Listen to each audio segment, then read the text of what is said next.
டிவிக்கே உங்க பொங்க சோறு வேணாம் பூசாரி தரம்பு வேணாம் அப்படின்னு பெறப்பட்ட 20 லட்சம் தொகையை டிவிக்கே கட்சி மூஞ்சிலே ஒரு பெண்மணி திருப்பி எரிஞ்சிட்டாங்களாம். அது என்னன்னா, விஜய் கரூர்ல பாதிக்கப்பட்ட மக்களை மாமல்லபுரத்துக்கு நேர்ல கூப்பிட்டு வச்சு சந்திச்சிருக்காருங்க.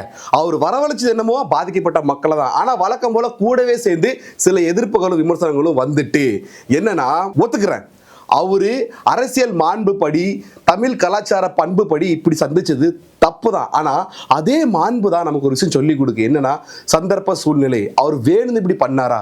அவர் நினைச்சிருந்தா ஒரே வார்த்தை அவங்கள வீட்டுக்கு கூப்பிட்டு சந்திச்சிருக்கலாமே, ஏன் பண்ணல?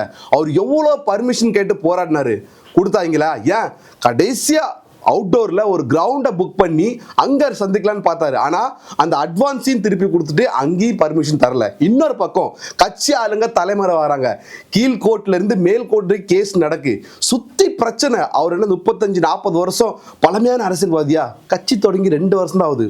கொஞ்சம் நில குறைஞ்சி போயிருப்பார்ல.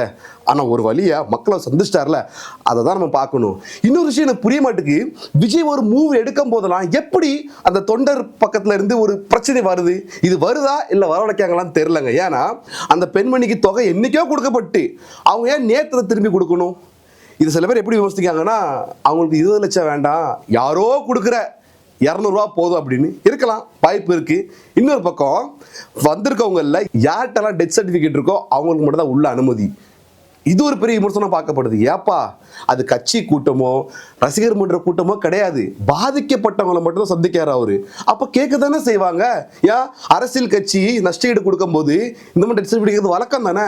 அப்ப இவர் கேட்டா மட்டும் ஏன் உங்களுக்கு வலிக்குது?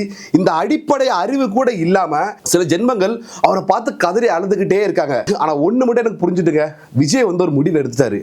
வழக்கமா நீங்க பண்ற அரசியலை நான் பண்ணி நான் வாங்கி கட்டிக்கிட்டதெல்லாம் போதும், இனிமே எனக்குன்னு ஒரு அரசியல் பண்ணி வச்சுக்க போறேன், யாருக்கு என்ன சொல்றது எனக்கு கவனம் இல்லை, நான் இப்படிதான் அரசியல் பண்ண போறேன் ஒரு முடிவு பண்ணிட்டாரு. இந்த முடிவை ஏத்துக்கிட்டவங்க அவர் பக்கம் நிக்க போறாங்க, ஏத்துக்காதவங்க அவரை விட்டு விலக போறாங்க. வீடியோ பார்த்ததுக்கு அப்புறம் நீங்க எப்படி அவர் கூட நிக்க போறீங்களா விலக போறீங்களா? காமெண்ட் பாக்ஸ்ல மறக்காம மென்ஷன் பண்றீங்க.